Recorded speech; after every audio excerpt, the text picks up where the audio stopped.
Today we are checking out the SpeedyBee Mario 25 Mini, and this is going to be a quad that is meant for the DJI O4 system. So you can get a power combo and just mount your O4 in it, so you can mount the O4 Lite or the O4 Pro. But since like O4 is harder to find in the US currently, so I decided to do a little bit tweaking, so I mounted a Walksnail system in here. So currently it has the Walksnail HD Pro system in here. So in this video, I'm going to be showing you how to install the Walksnail system from scratch. We are going to be binding this to our XpressLS radio, and at last we're going to be doing our first flight together. Alright, so without further ado, let's get right into it. Before I begin, if you can, please help me like and subscribe, as this is going to keep my content flowing. Thank you. Okay, so before we begin, let's look at the parts that we will be using. So you can see that this is going to be the Mario 25, as mentioned before. For the VTX, we will be using the Caddx Walksnail HD Pro. As for the antenna, originally I was planning to use this LACP antenna from Flyfish that also has a UFO plug. However, because of the limitation of the frame itself, that this antenna is not long enough, so I'll switch back to the linear antenna, and you can just use any linear antenna, or you can just use the one that is provided in the kit as well. It's going to have the same result. To make your life simpler, you also wanted to prepare a box of SH 1.0 cables and plugs, so you will be able to build the cable to connect the Walksnail VTX to our flight controller, because yeah, the standard ones is not going to be properly working well. So the one you will want to get is going to be a 4-pawn to a 6-pawn, because this one is default on the flight controller and this one is going to be default on the Walksnail system. So when you're installing this easy simple formula is always the hot to hot, ground to ground, and your TX to RX and RX to TX. Also forgot to mention, you are going to be required some props and some additional accessories that is actually included in the package from the Mario. So yeah, just keep these handy. Okay, so starting from the Mario, pretty simple. You just have to remove the top plate for now. I don't know how to do it. Let's actually see. I think you have to take this off. It's an interesting design. There's no screw with the seam stat. Just push it here first and push here. And I think this should slide out. Okay, that was pretty simple. Easier than I thought. Okay, after the top shell has been removed, let's get the Elena antenna installed. So yep, we were going to be done, so we don't have to go back and work on this later. Because once it's mounted, I think it's going to be hard for us to do this.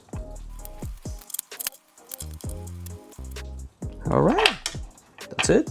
Bringing back the Mario, the good news is that you can see that these holes are lining up properly with these holes, so which means that we could just mount this on the top. That's no problem. However, one of the problem after I opened it is I discovered that it's not going to be a perfect fit. As you can see that it doesn't completely go into the frame, and if you wanted to make sure it fit, you have to trim out a little bit on the side, which we're not going to be doing because I just think that it's going to damage our frame integrity a little bit. I don't want it to do that because yeah, it's going to leave an ugly mark most likely. So instead, what we're going to be doing is bringing out some gummies to improvise, so we can just use this to mount the VTX soft mount. As for the screw, this is the closest screw I can find that is sitting in my bench because it's just not a perfect fit.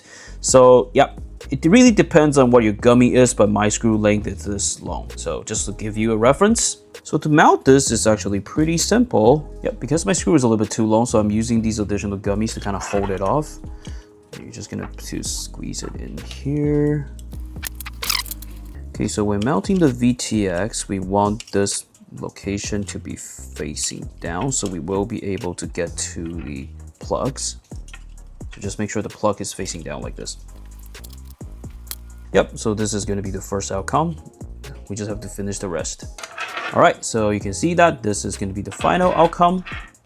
It's actually not bad. It doesn't look pretty cheeky. At least we kind of made it. This does actually look pretty decent. It doesn't shake at all. So yeah, pretty good. Okay, so the next step, we are going to be mounting the camera. Just do know, because there is going to be a little gap between the camera. And this is a good thing because you are able to add some of the gummies between. So it does add a little bit damping effect, so it doesn't get a lot of vibration. I hope this eliminates jello if possible.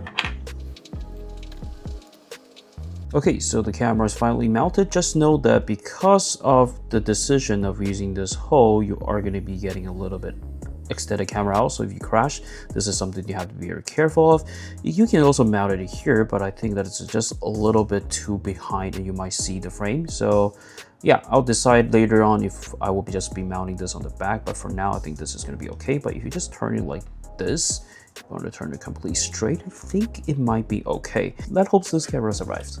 One additional thing is I did swap the dampers into this kind of like plastic-ish kind of standoffs because yeah, it's very hard to fit the gummies in. So yeah, we're just going to use this to see how it works. Next step, you're just going to be bringing out this little cable. We're going to plug it into the flight controller. Use a little tweezer to make your life a little bit easier. Done. Bring out the quad. And then let's plug it in here, so it should be fitting perfectly. So you just wanted to plug into the port that says DJI.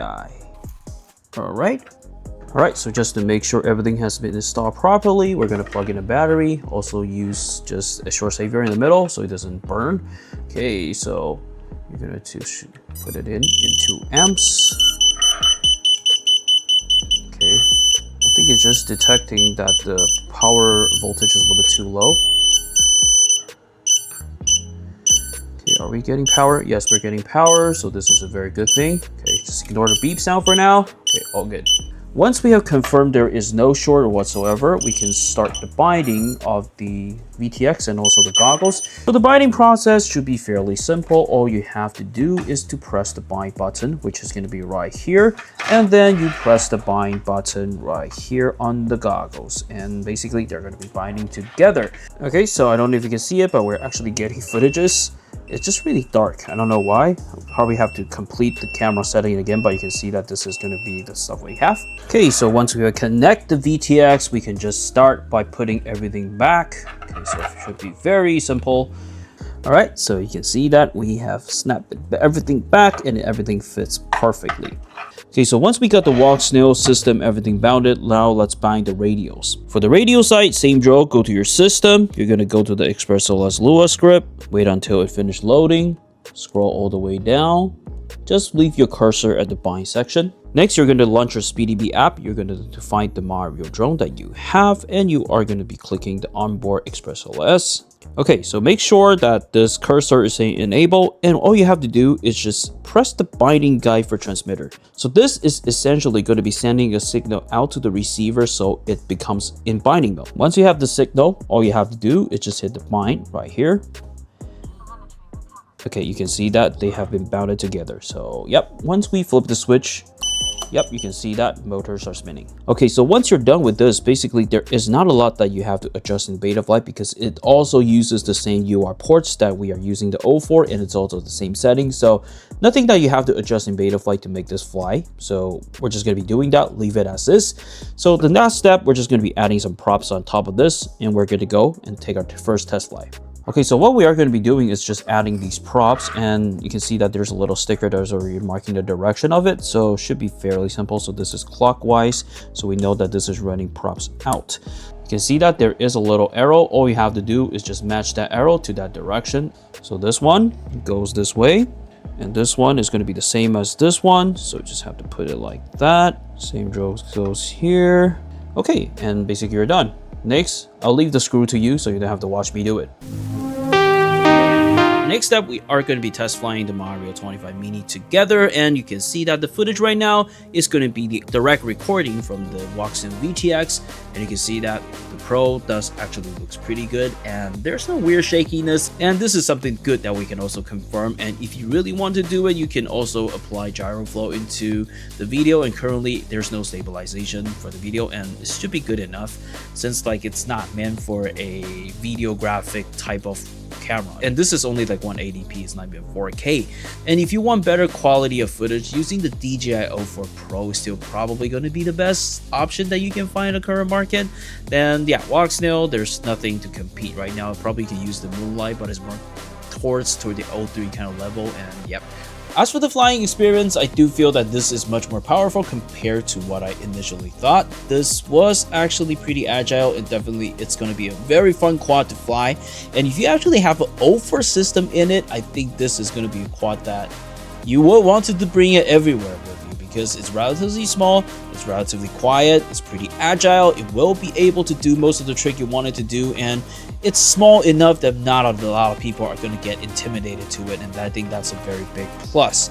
And Walksnail so far, It's not giving me any problem, just like kind of like the mounting location is a little weird. And I did actually scrape my camera a little bit in the flight when I was kind of like trying to be a little bit fancy on my tricks, and I actually hit the tree, and yep, it kind of like gave it a scrape mark. So if you're gonna do this, this is gonna be the concern that you have to bear in mind. All right, so that's gonna be wrapping up this short tutorial video, just to let you know that this is something that is possible, that you can do it, no problem. Just there's gonna be sacrifices. All right, so we're just gonna be wrapping up this video, and if you have any additional questions, feel free to leave a comment down below, and I'll see you in the next one. Bye for now, and happy flying.